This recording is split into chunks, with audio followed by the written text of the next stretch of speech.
Elle a dit, je pense qu'on devrait rester simplement amis. Mon ex a plus besoin de moi. J'ai glissé dans ma poche la clé de la voiture que j'allais lui donner et j'ai souri, j'espère que tu seras heureuse. Quelques mois plus tard, tard dans la nuit, elle est apparue devant ma porte avec toute une foule derrière elle. 3 ans ensemble, et elle m'a quitté sur le parking en disant que son ex avait besoin d'aide. J'ai juste pensé, quelle chance j'ai eu d'en sortir avant d'en avoir besoin moi aussi. Pendant une seconde, j'ai cru avoir mal entendu. Nous étions arrêtés sur le parking derrière son appartement, le même endroit où j'avais prévu de lui donner la clé de la voiture pour laquelle j'avais économisé pendant des semaines. À la place, j'ai remis la clé dans ma poche, je l'ai regardé droit dans les yeux et j'ai dit calmement. C'est d'accord. J'espère que tu seras heureuse. Sans crier, sans supplier, sans demander pourquoi, parce que je connaissais déjà la réponse. Elle avait l'air soulagée, comme si elle venait de déposer un poids lourd, sans réaliser que ce qu'elle venait de laisser tomber, c'était le dernier morceau de respect que j'avais encore pour elle. Je me suis retourné, je suis monté dans la voiture et je suis parti sans regarder en arrière. Ces moments-là peuvent sembler étrangement paisibles, comme accepter enfin la réalité.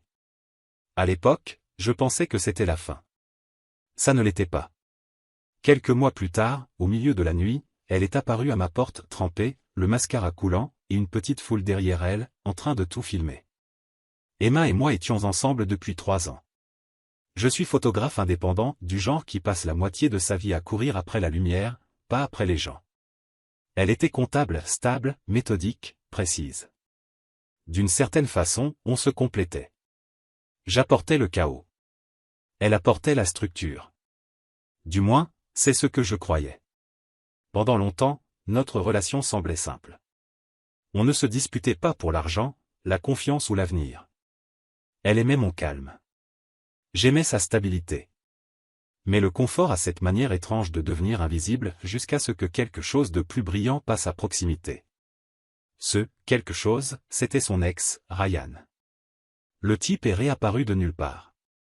Tout à coup, il avait réussi, costume, BMW noir, discours sur le fait qu'il avait enfin remis sa vie en ordre.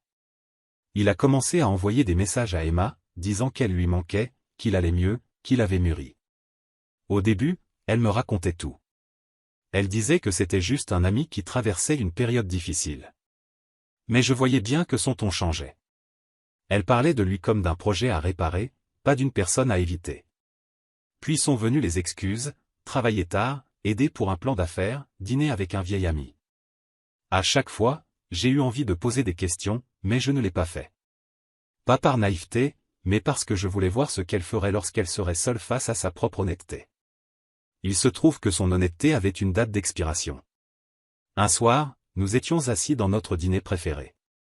Son téléphone s'est allumé avec un message, « Dîner ce soir.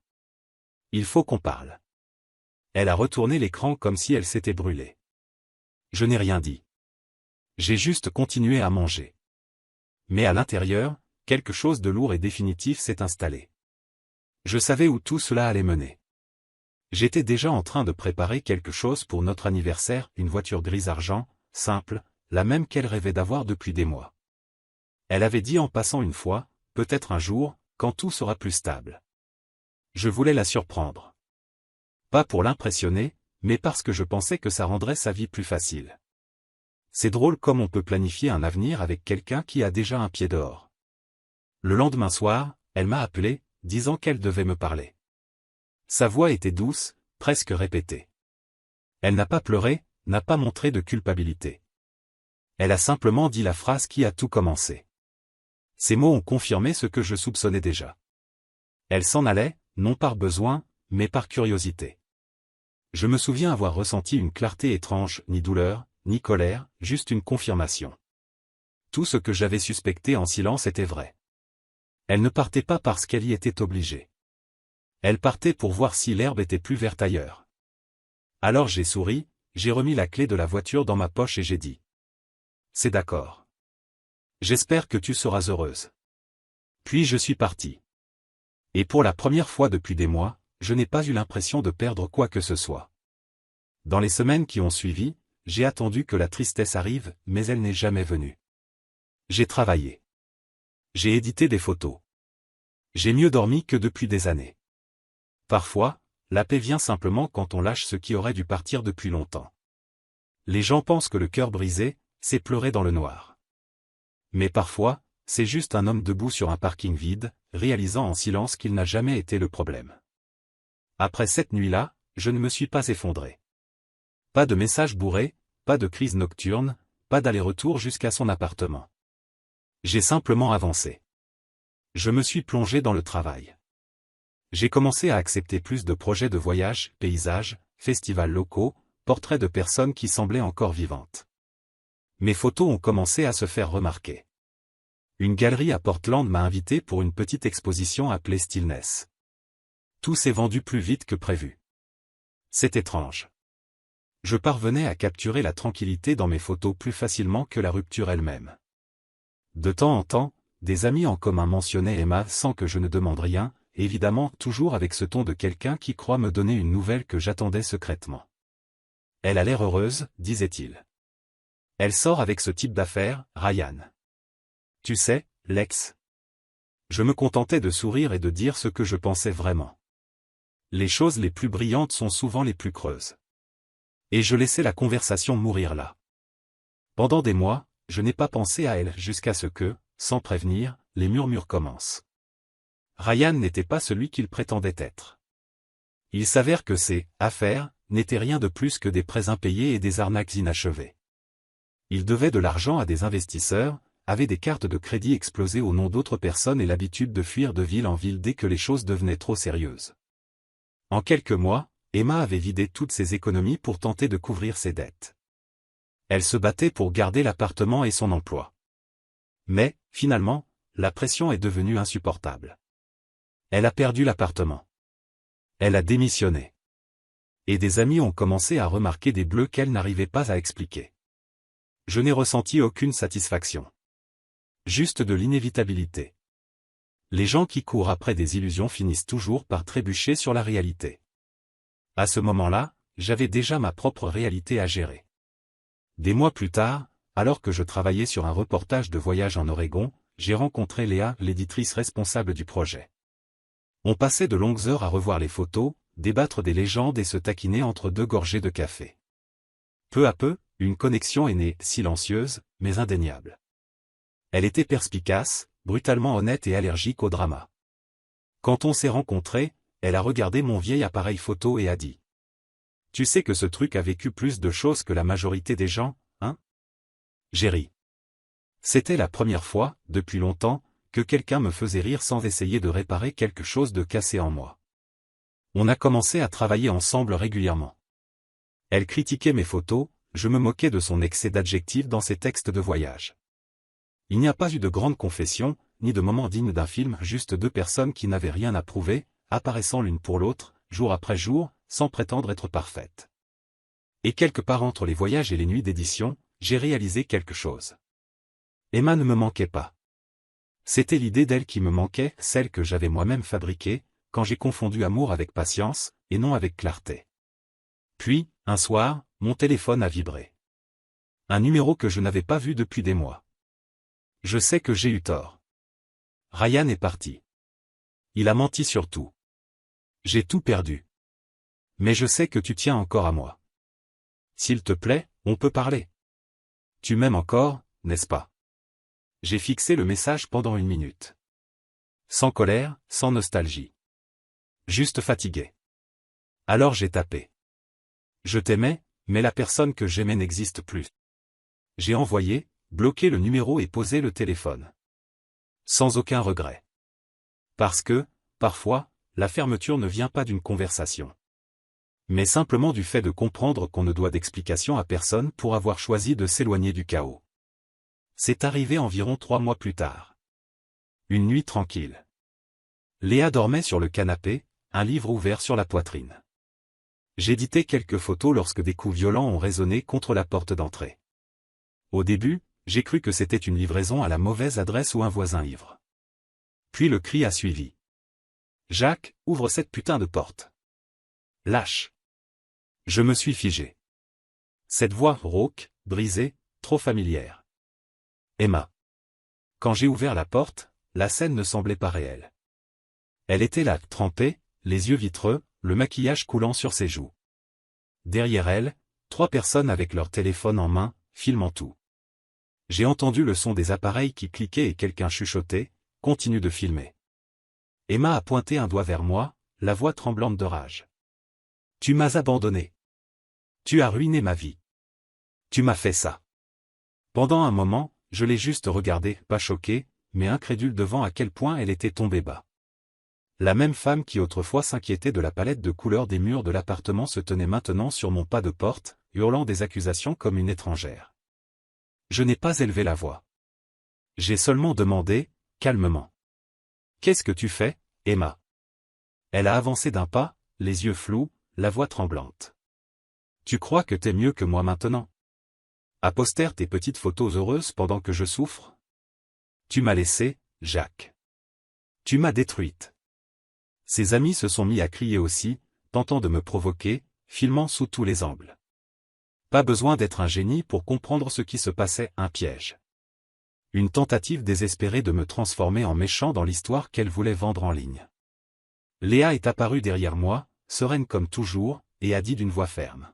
« J'appelle la police. » Emma a éclaté de rire, un rire vide, hystérique. « Vas-y. Laisse tout le monde voir qui il est vraiment. » Mais je n'ai pas bougé. Je suis resté là, les mains dans les poches, la regardant avec ce calme qui rend fou ceux qui ont perdu le contrôle. Quand j'ai finalement parlé, ma voix était plate, presque douce. « Tu n'as pas été abandonnée, Emma. Tu t'es abandonnée toi-même au moment où tu as choisi le mensonge plutôt que la vérité. » Pendant un instant, mes mots l'ont atteinte. Je l'ai vu dans ses yeux. Mais très vite, le masque est revenu, et elle s'est remise à hurler, me poussant dans la poitrine tandis que ses amis continuaient de filmer. Léa a gardé la police en ligne jusqu'à ce que les voitures arrivent. Quand les agents sont entrés, je me suis simplement écarté et j'ai montré les images des caméras de sécurité, tout était clair, elle envahissait, criait, tentait de forcer l'entrée. Les policiers l'ont regardé, puis m'ont regardé. L'un d'eux a soupiré, fatigué, visiblement habitué à ce genre de chaos. « Madame, vous devez partir. Maintenant. Si vous revenez ici, ce sera une intrusion. » La lèvre d'Emma a tremblé. « Il ment. C'est lui qui m'a détruite. Vous ne comprenez pas. » Mais personne ne la croyait. Même ses amis, qui commençaient maintenant à avoir l'air mal à l'aise, abaissant leur téléphone lentement. Les policiers les ont escortés dehors. En descendant le perron, Emma s'est retournée une dernière fois. Ses yeux brûlaient d'un mélange de douleur et de colère. « Tu vas le regretter, Jacques. Tu vas regretter de ne pas m'avoir sauvé. » Je ne bougeais pas. Je n'ai rien dit, pas avant que les gyrophares disparaissent au loin.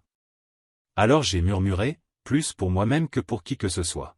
« Non, Emma.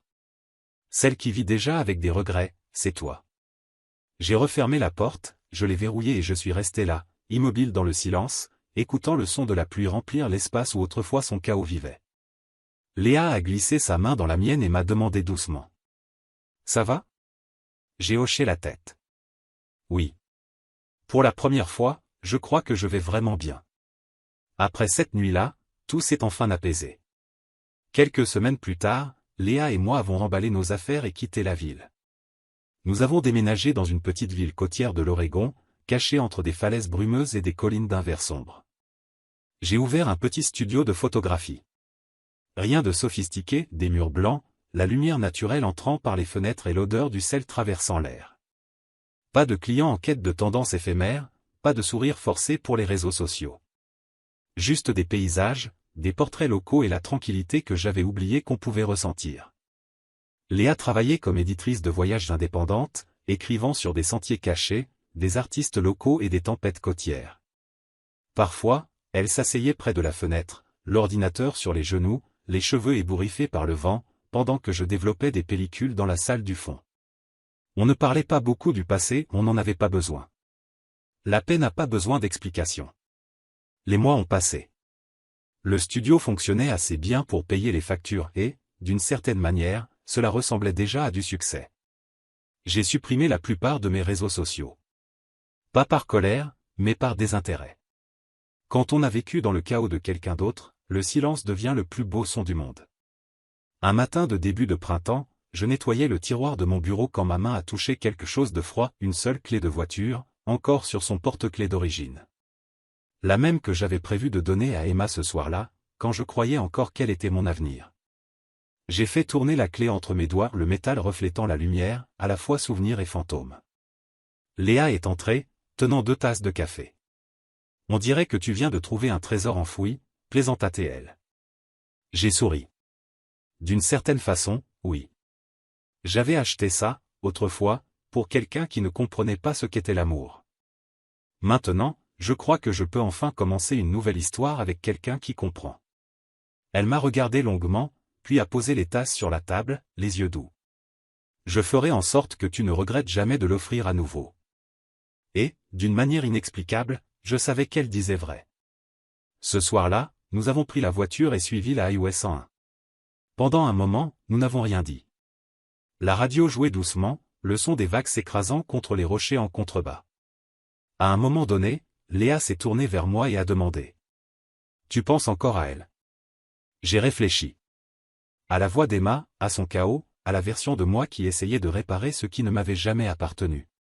Puis j'ai secoué la tête. En fait, non.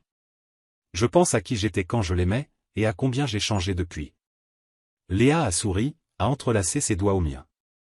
La route a tourné, et pour la première fois depuis longtemps, l'avenir m'a paru clair. Emma a disparu après l'incident. Avec le temps, les nouvelles ont circulé, dettes impayées, problèmes mentaux, une autre relation brisée. Ces réseaux sociaux se sont volatilisés du jour au lendemain. Certains ont eu pitié. Je ne l'ai pas détesté, mais je ne l'ai pas plaint non plus.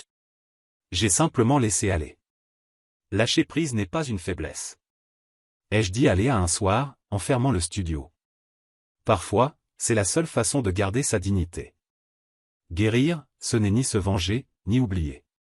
C'est simplement trouver la paix. Commentaire Monsieur Reddit. Au final, on dirait qu'Emma était tellement occupée à chercher un héros qu'elle en a oublié d'être l'héroïne de sa propre histoire. Et quand la réalité lui a présenté l'addition, devine qui elle a voulu tenir responsable. C'est fascinant, certaines personnes détruisent tout toutes seules, mais attendent quand même une médaille pour leurs efforts.